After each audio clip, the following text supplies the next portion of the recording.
Picture this. The year is 264 BC. A wealthy Roman named Decimus has just lost his father. But instead of a quiet funeral, he decides to honor his dead father with something the world has never seen before. He brings 6 slaves to the cattle market, arms them with swords, and forces them to fight to the death while mourners watch in silence. Nobody knew it then, but this moment would birth one of history's most brutal forms of entertainment. What started as a private funeral ritual would eventually become the roar of 80,000 Romans screaming for blood in the Colosseum. Today, we're diving deep into the dark heart of Roman spectacle. From the first gladiator fights to mythological tortures that would make modern horror films seem tame. This is the story of how an empire turned human suffering into state policy and death into the ultimate show. But first, let me ask you something. When you watch an action movie or a brutal sports match, do you ever wonder what drives us to seek out violence as entertainment? The Romans had an answer. And it's more disturbing than you might think. Let's go back to that cattle market in Rome. The Forum Boarium reeked of animal waste and wet stone. Under the open sky, 3 pairs of armed slaves stepped into a makeshift ring. These weren't soldiers fighting for honor. They were human sacrifices, bleeding out to please the dead.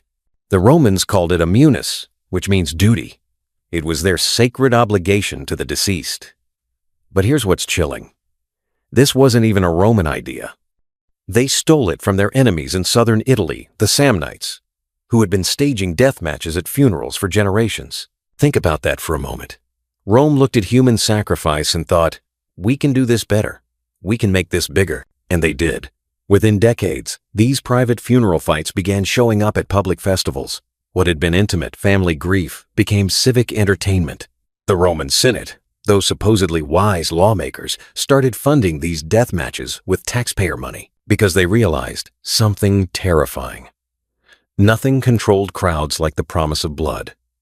Nothing demonstrated Roman power like the ability to decide who lived and who died for the amusement of citizens.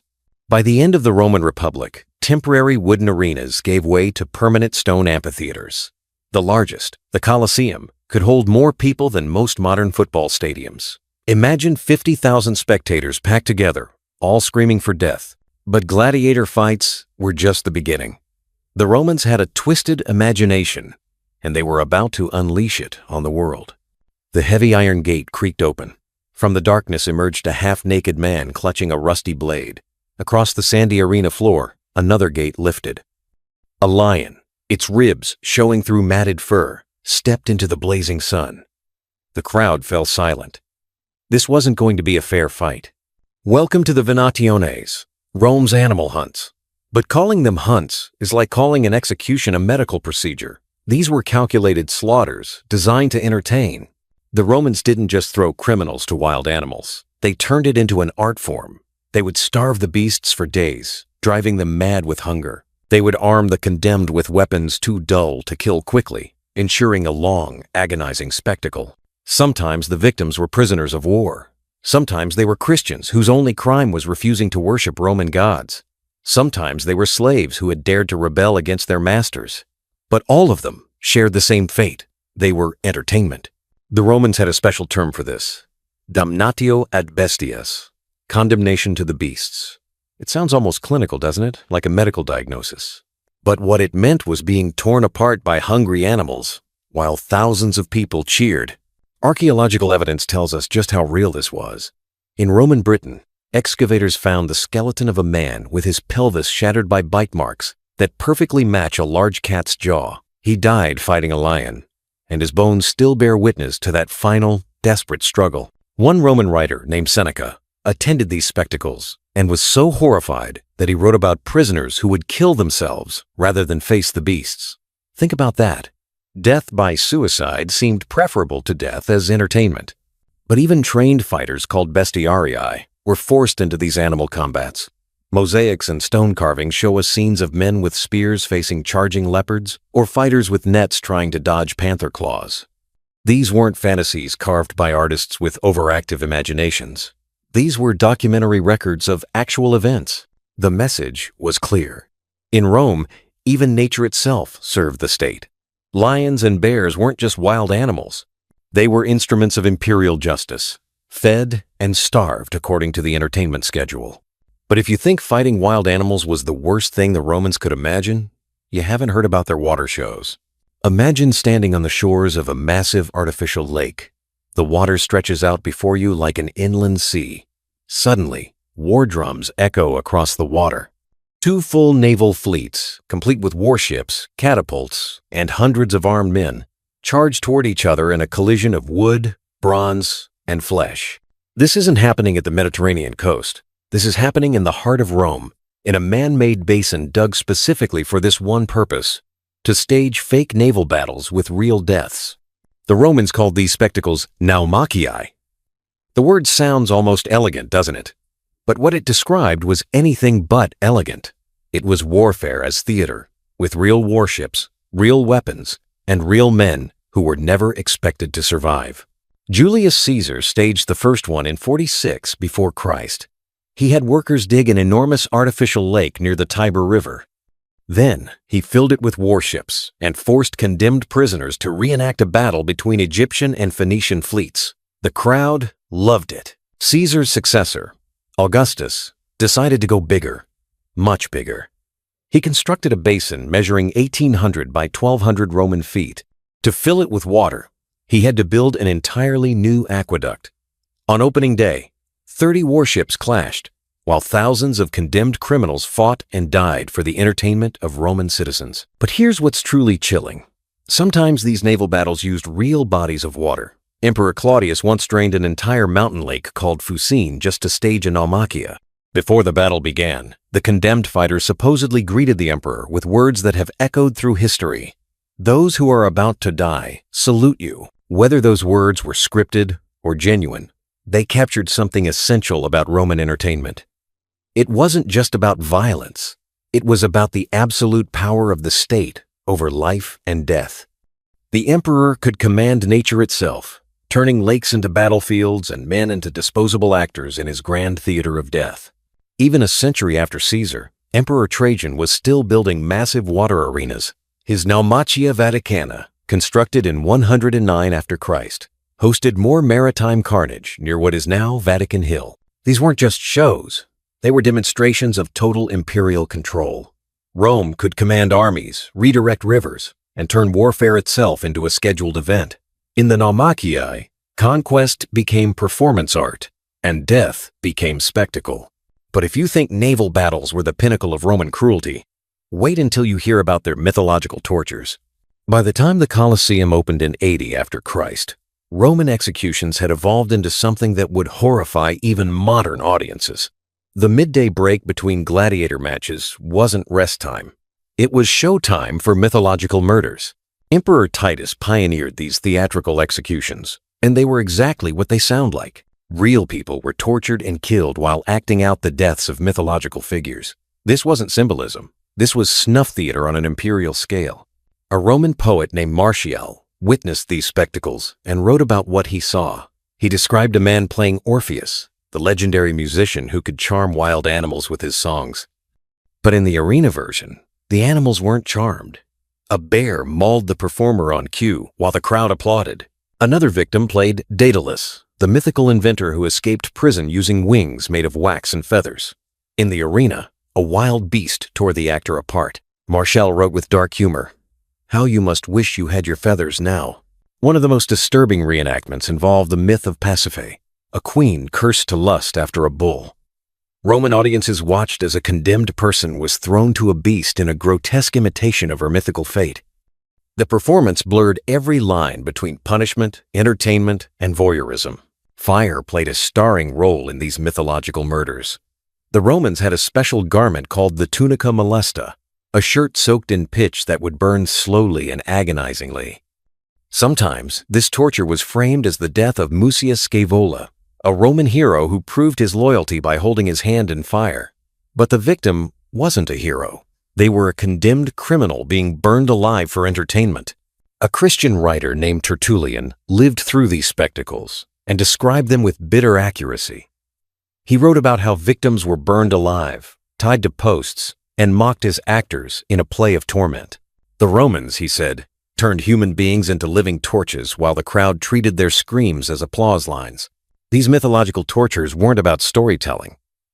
They were about control, wrapped in religious ritual. Rome didn't just execute criminals. They made death an echo of divine punishment, giving the audience a twisted form of moral satisfaction. In the Roman arena, ancient myths weren't read or recited. They were relived with real blood, real screams, and real death. Literature became lethal, and entertainment became execution. Now you might be wondering, how did an entire civilization become addicted to watching human beings die for fun? The answer reveals something disturbing about human nature itself. Roman spectacles weren't random acts of cruelty. They were carefully calculated tools of social control. Every gladiator fight, every animal hunt, every naval battle served multiple purposes for the Roman state. First, they demonstrated absolute imperial power. When an emperor could flood an arena, starve wild animals, or turn mythological stories into real executions, he was showing his subjects that he controlled not just their lives, but reality itself. Nature, literature, even death served at his pleasure. Second, they provided a release valve for social tensions. Rome was a society built on extreme inequality. A tiny elite controlled vast wealth while millions of people lived in poverty. But on spectacle days, everyone was equal in the stands. Rich and poor cheered together for the same blood. Shared violence created shared identity. Third, they normalized state violence. When citizens spent their holidays watching executions disguised as entertainment, judicial murder became routine. The arena taught Romans that some people deserved to die and that their deaths could be enjoyable. The Roman writer Seneca attended these shows and wrote something that still chills readers today. After watching gladiator matches, he said, "I come home more greedy, more ambitious, more self-indulgent. Yes, even more cruel and inhuman, because I have been among human beings." Think about that confession. Seneca, one of Rome's greatest philosophers, admitted that watching violence made him more violent. If spectacles could corrupt a Stoic philosopher, imagine what they did to ordinary citizens who attended them regularly. The arena didn't just reflect Roman values, it shaped them. Generation after generation of Romans learned that human life was cheap, that suffering could be entertaining, and that might made right. The amphitheater was Rome's most effective school, teaching lessons that would echo through the empire for centuries. Behind every gladiator spectacle was a human being with a name, a family, and dreams that would never be fulfilled. The arena consumed people like a furnace consumes fuel, and the demand for fresh victims was constant. Most gladiators were slaves, prisoners of war, or condemned criminals. But some were volunteers, free men so desperate for money or fame that they signed contracts trading their lives for a chance at glory.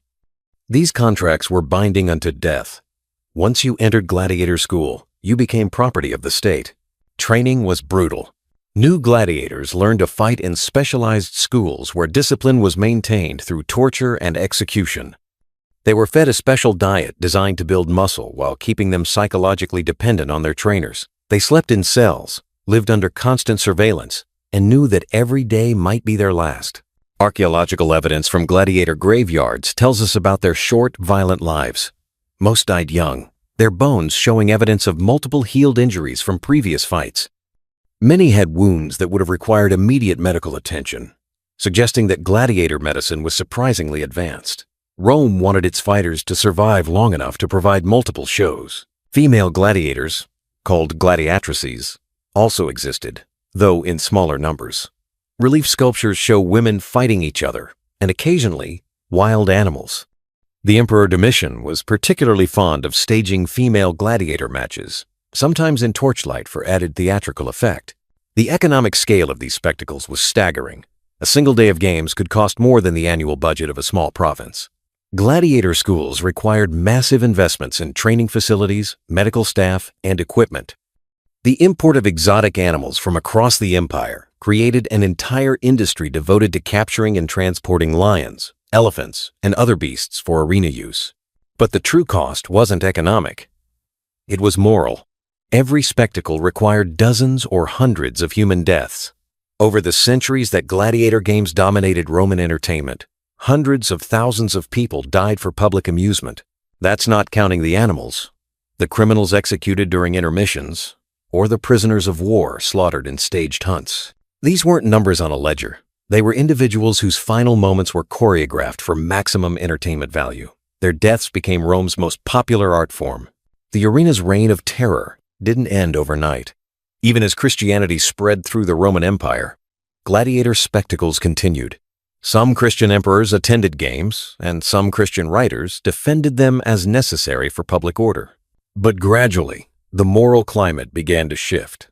Christian theology emphasized the sanctity of human life in ways that were fundamentally incompatible with arena entertainment. Church leaders started preaching against gladiator games, calling them organized murder disguised as sport. The decisive moment came in 404 after Christ. A Christian monk named Telemachus traveled to Rome and attended gladiator games at the Colosseum.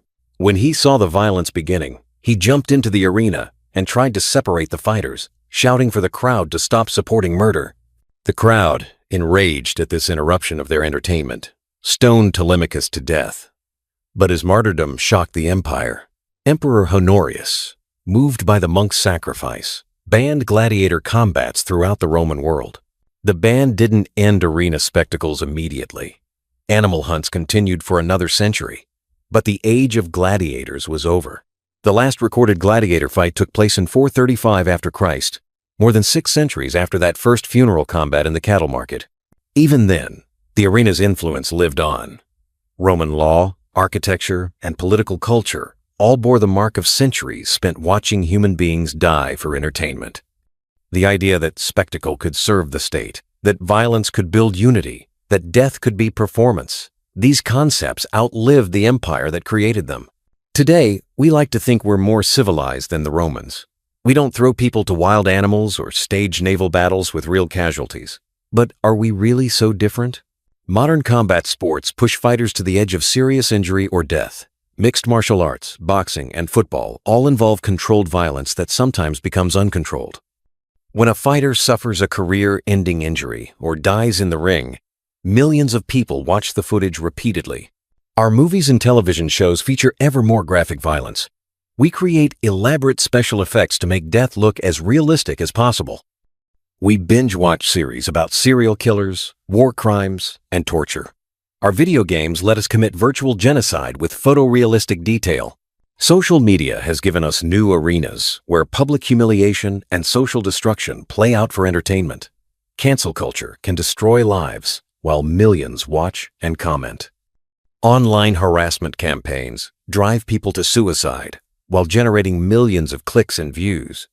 We're still attracted to spectacles of suffering. We still use violence as bonding experience. We still let entertainment shape our values in ways we don't fully understand. The difference is scale and honesty. Romans knew they were watching people die and chose to enjoy it. We hide our bloodlust behind fiction, sports rules, and digital distance. But the impulse remains the same. We're drawn to violence, especially when it's packaged as acceptable entertainment. The Roman arena teaches us something uncomfortable about human nature. We're not naturally peaceful creatures who occasionally resort to violence. We're naturally violent creatures who occasionally choose peace. That choice requires constant vigilance, constant moral effort, and constant resistance to our darker impulses. As we reach the end of our journey through Rome's theaters of death, one question remains. What does the arena tell us about power, entertainment, and human nature? The Roman amphitheater was never just about gladiators, or wild animals, or naval battles. It was about the fundamental relationship between rulers and the ruled. It was about how societies use violence to maintain order, how entertainment can become a form of social control, and how quickly civilization can slip back into barbarism. The arena taught Romans that some lives mattered more than others. It taught them that violence could be beautiful, that suffering could be meaningful, and that death could be art. These lessons didn't stay in the amphitheater. They shaped laws, policies, and attitudes throughout the empire. But the arena also revealed something else, the human capacity for moral change. The same civilization that created gladiator spectacles eventually rejected them. The same culture that applauded public executions eventually found them intolerable. Progress is possible, but it requires acknowledging our capacity for cruelty. Today, As we watch our own forms of violent entertainment, we face the same choices the Romans faced. Do we let spectacle shape our values? Or do we shape spectacle according to our values? Do we accept violence as inevitable? Or do we work to create alternatives? The Roman arena is gone, but its questions remain. In every stadium, every movie theater, every screen where violence unfolds for our amusement, we're still choosing who we want to be. The Romans chose spectacle over compassion, entertainment over empathy, power over mercy. What will we choose? The blood has long since soaked into the sand. The crowds have fallen silent. The Colosseum stands empty under Roman skies. But the arena's lesson echoes through history.